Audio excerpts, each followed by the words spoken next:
Hello, everybody, and thank you for joining me. My name is Brigitte Gabriel, and I wanted to share with you my story. I realized yesterday when I put a post about my background that many of my new followers and people who know me as a political commentator who's always commenting on political events and current events, that a lot of people have no idea about my background and why I am so passionate speaking the way I speak. But let me share with you my background, and you'll understand where this passion comes from, and why this week has been so difficult for me watching what's happening in the Middle East. You see, I was born and raised in Lebanon, which used to be the only majority Christian country in the Middle East. We were open-minded, we were fair, we were tolerant, we were multicultural. We prided ourselves on our multiculturalism. We had open borders. We welcomed everyone into our country because we wanted to share with them the westernization which we had created in the heart of the Middle East. Lebanon became Paris of the Middle East, banking capital of the Middle East. Unfortunately, all that began to change when we accepted a wave of refugees into our country, people who did not share our values, but wanted to use Lebanon as a launching pad to kill the Jews and drive them into the sea. Lebanon was the only country in the Arabic world that accepted the third wave of Palestinian refugees. When they came to our country, they wanted to destroy our country. They ended up destroying our country. My 9/11 happened to me in 1975 when radical Islamic Palestinians blew up my home, bringing it down, burying me under the rubble wounded. I ended up in a hospital for 2.5 months. And as I laid in a hospital bed, hooked up to IVs, I would ask my parents, why did they do this to us? And my parents would tell me, because we are Christians, they consider us infidels and they want to kill us. So I learned since I was a 10-year-old little girl that I am wanted dead simply because I was born into the Christian faith and lived in a Christian town. We ended up leaving the hospital and coming back home, but my home was no longer the home I left. I ended up living in a bomb shelter underground in an 8x10 room without electricity, without water, and very little food. And that's where I lived for the next 7 years of my life, from the age of 10 till the age of 17, robbed of my youth. The Palestinian Islamists cut off all water supplies to our town, cut off electricity, cut off food. In order for us to go out and get some greenery, we would go out and dig out dandelions and different greenery that grew around our bomb shelter because it was the only salads we had to eat. To get some water, we would crawl into a nearby spring to get some water because we were surrounded by Islamic Palestinian snipers shooting at us. And every time we left our bomb shelter to the spring to get water, we would say our last goodbyes because we did not know if we're going to come back alive or dead just to get some water. This became my existence. I remember a few years into the war, in the beginning we thought it's going to be a couple weeks, and then everybody's going to see the massacres that the Palestinians are doing to the Christians in Lebanon, how they put their heads together with the Muslims in Lebanon and declare jihad on the Christians, the massacres of children, the slaughter, even the crucifixion of Christian men on crosses. One of the famous city massacres was in the city of the Moor in Lebanon, where they massacred the whole town. This barbarism, this Palestinian barbarism is not new. My father would say, all the Christian nations are going to wake up and see what's happening to Lebanon, to the Christians, and they're going to come save us. But nobody came and the world forgot about us. I remember 3 years after living in the bomb shelter, I was 13 years old, and one of our militia, one of our Christian friends stopped by. And he said to me, Brigitte, we heard a lot of chatter on the radio, and we believe tonight we are going to be slaughtered.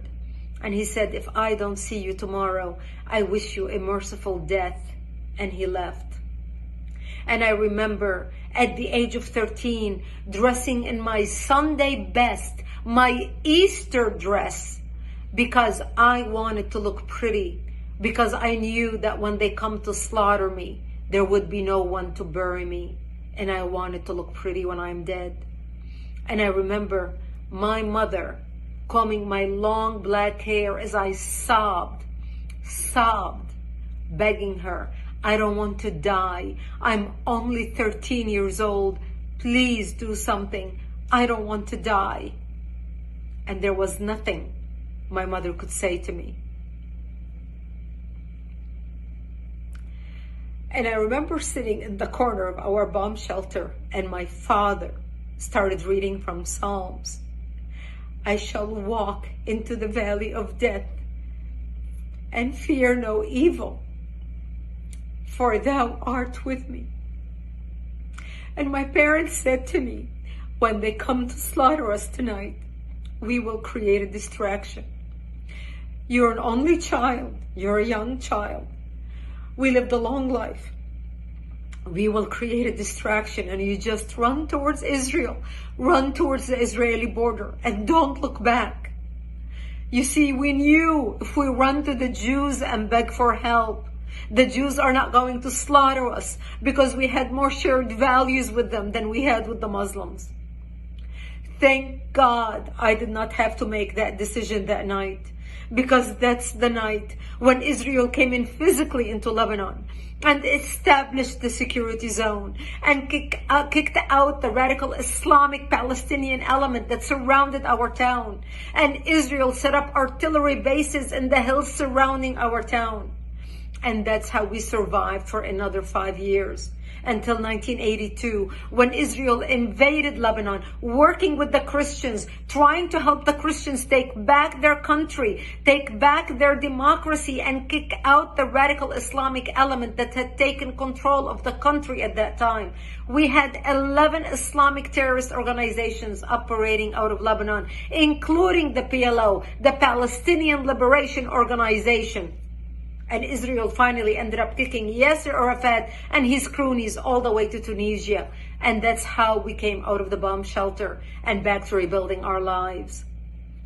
I ended up moving to Israel in 1984 and becoming a news anchor for World News in the Middle East, covering world events, because I wanted to make it my life's mission to fight evil, to understand how can people hate so much to commit such atrocities.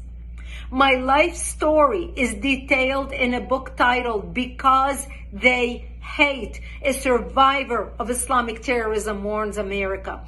The book sold over 1 million copies. It came out in 2006. I encourage you to read it. I encourage you to order it so you can understand why I fight terrorism, why I speak with such passion and conviction. People who watch me debate people and fight people and care less about the labels people throw at me.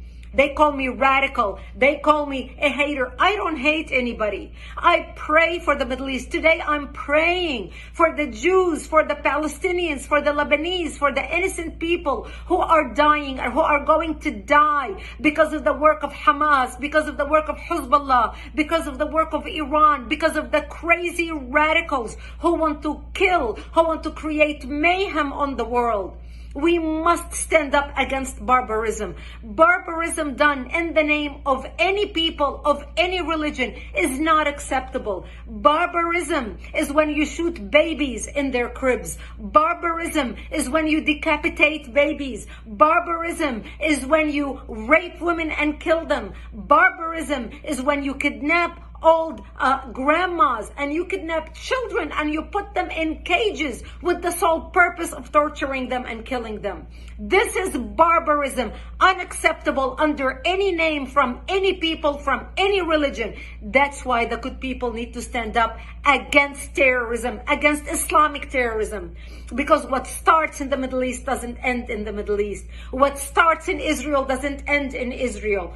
This is a war against between barbarism and civilization. This is a war between democracy and dictatorship. This is a war between goodness and evil. We either win or they win. We need to fight to win. We need to stand up with Israel to win. This is our fight and we must win it.